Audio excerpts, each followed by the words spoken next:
বর্ষায় ফুঁসছে মুন্ডেশ্বরী, ভেঙেছে অস্থায়ী সেতু। আর এই দুয়ের গেরোয়ে খানাকুলের সেকেন্দারপুর প্রাথমিক বিদ্যালয়ের পড়াশোনা লাটে উঠেছে। নদীর জল বাড়ায় এবং সেতু ভাঙায় স্কুলে আসতে পারছেন না পড়ুয়ারা। চিন্তায় স্কুলের প্রধান শিক্ষিকা থেকে অভিভাবকরা।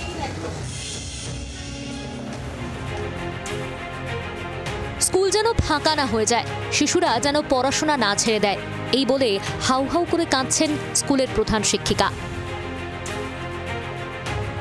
আরামবাগের মুন্ডেশ্বরী নদীর তীরে খানাকুল ১ নম্বর ব্লকের সেকেন্দারপুর প্রাথমিক বিদ্যালয়। বর্ষার শুরু থেকেই যেন এই স্কুলের উপর নেমে এসেছে বিপর্যয়। প্রতিদিন নদী পেরিয়ে প্রায় ৫০-৬০ জন পড়ুয়া বিদ্যালয়ে আসত, কিন্তু কিছুদিন আগে এলাকার একমাত্র অস্থায়ী সেতুটি ভেঙে যায়। বৃষ্টিতে নদী ফুলে ফেপে উঠতেই দুপারের মধ্যে যাতায়াত বন্ধ। ফলে প্রায় ২-৩ মাস ধরে স্কুলমুখ হতে পারেনি নদীর ওপারে থাকা পড়ুয়ারা। স্কুল হচ্ছে না, স্কুল পুরো ফাঁকা, ক্লাস পুরো ফাঁকা। আমার এত খারাপ লাগছে, আমি ক্লাস পড়াতে পারছি না।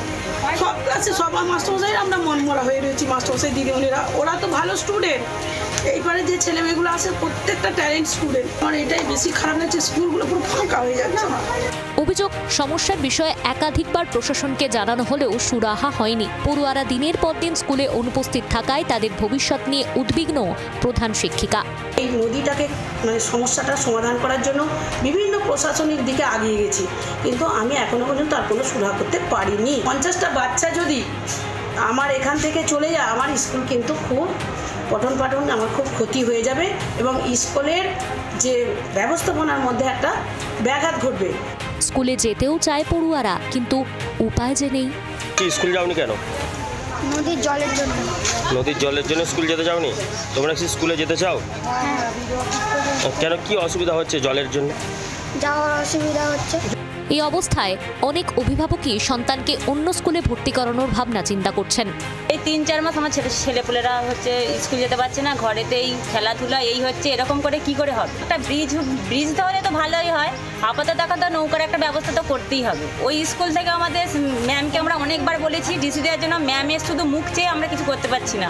ওই জন্য চাই আমরা টিসি দিয়ে এখানে নিয়ে চলে আসবো, আমাদের অন্য স্কুলে ভর্তি করাবো। সমস্যা সমাধানের আশ্বাস দিয়েছেন রামমোহন ২ নম্বর গ্রাম পঞ্চায়েতের উপপ্রধান। নদীটা আমাদের জলটা কমে গেলেই আমরা বাঁশের সেতু বানিয়ে দেবো। এবং আর একটা কথা বলি, নৌকার আমরা উপর নেতৃত্ব, ব্লক নেতৃত্ব বা জেলা নেতৃত্বকে জানাচ্ছি এবং বিডিও সাহেবকেও জানাচ্ছি। আর কতদিন শিক্ষার আলো থেকে বঞ্চিত হবে ছোট ছোট পড়ুয়ারা? কবে আবার খেলার সরঞ্জাম ছেড়ে হাতে উঠবে বই, খাতা, পেন্সিল? সেই অপেক্ষাতেই দিন গুনে শিক্ষক, পড়ুয়া থেকে অভিভাবকরা। দিব্যেন্দুর রিপোর্ট, জি ২৪ ঘন্টা। বাংলার আওয়াজ, বাঙালির আবেগ, জি ২৪ ঘন্টা।